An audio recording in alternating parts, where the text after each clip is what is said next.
ઓમ નમો નારાયણ. હું અરુણાબેન પી ગોસ્વામી સુરતથી તમારું સ્વાગત કરું છું અરુસ કિચનમાં. તો આજે આપણે બનાવશું ફુદીના લચ્છી. તો એના હારું આપણે આ ફુદીનો લીધો છે આટલો, એટલે આ 1 કપ જેટલો ફુદીનો છે. ધોઈને આપણે સાફ કરીને લીધો છે. અને આ 2 કપ જેટલી આપણે દહીં લીધું છે. અને ખાંડ, તો ખાંડ તમે ટેસ્ટ પ્રમાણે નાખી શકો. તો આપણે અડધો કપ જેટલી ખાંડ લીધી છે. અને થોડુંક આપણે લીધું છે શેકેલા જીરાનો પાવડર અને થોડું ખંચર, મસ્ત ટેસ્ટ આવશે. ખાલી આ કાલા નમક કે ને એ, બસ આટલી વસ્તુ જોઈએ. તો પહેલાં આપણે આ એક મિક્સર જાર લેવું અને આમાં આપણે આ બધો ફુદીનો લઈ લેવું.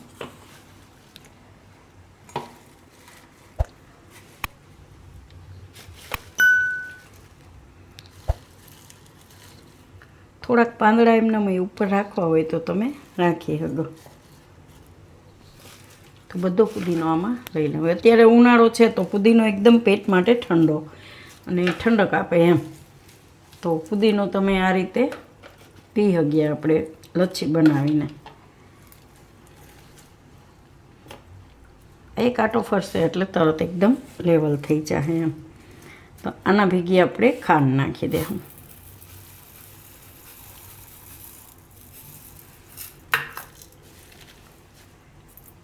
તો થોડુંક પીસીને પછી પાછી નાખી દેવું ખાંડ.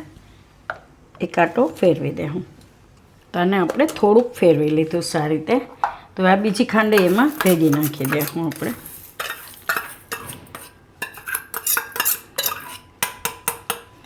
આની અંદર જ આપણે આ જીરું નાખી દેવું શેકેલું. અને આ થોડું ખંચર નાખી દેવું. આ બધું પીસી લેવું. તો આને આપણે પીસી લીધું આ રીતનું. તો ખાંડમાં એકદમ સરસ પીસાઈ જાય આ રીતનું. તો હવે આપણે બ્લેન્ડરથી બનાવશું. તો આમાં આપણે એક તપેલીમાં દહીં બધું લઈ લેવું.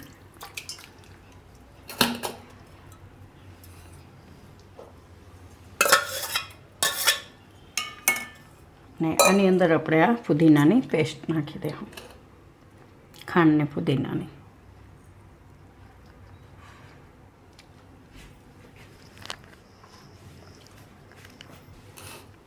બધી પેસ્ટ આપણે આમાં લઈ લેવું.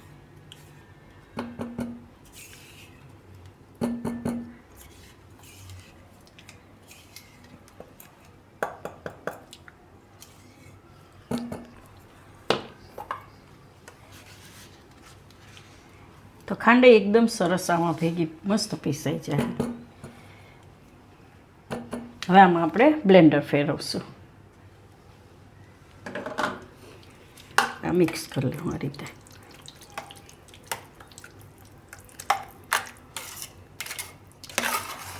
તો ખાંડ તમે તમારા ટેસ્ટના હિસાબે નાખી શકો, જેવું મીઠું ભાવતું હોય એ પ્રમાણે એમ.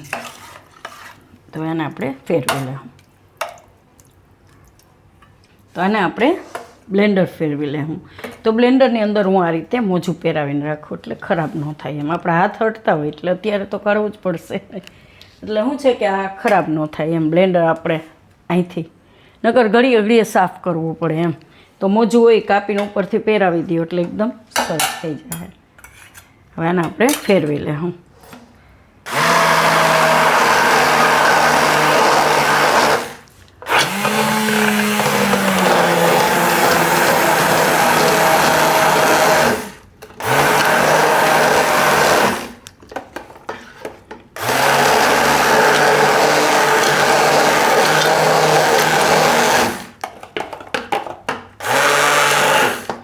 એકદમ સરસ લાગશે ટેસ્ટમાં. દહીં ઘાટું લેવાનું જો ઘાટી બનાવવી હોય. એકદમ સરસ આપણે બહાર જેવી જ ઘાટી લચ્છી બનશે. આ રીતનું ઘાટું દહીં હશે ને તો.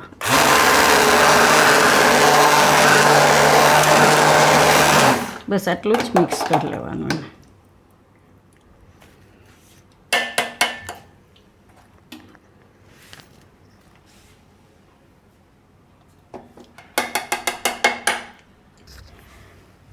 તો આને આપણે એકદમ સરસ આ રીતની બનાવી લીધી ઘાટી.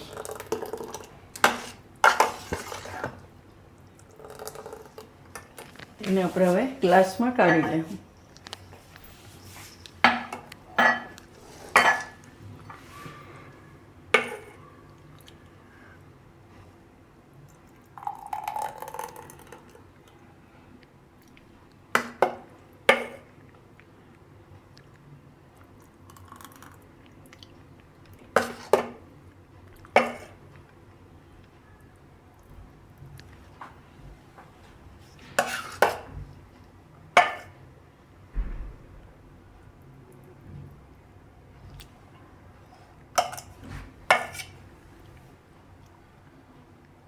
મસ્ત ઘાટી એકદમ.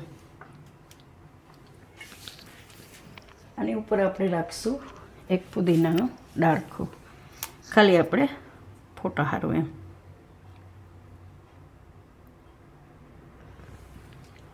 તો તૈયાર છે આપણી ફુદીના લચ્છી.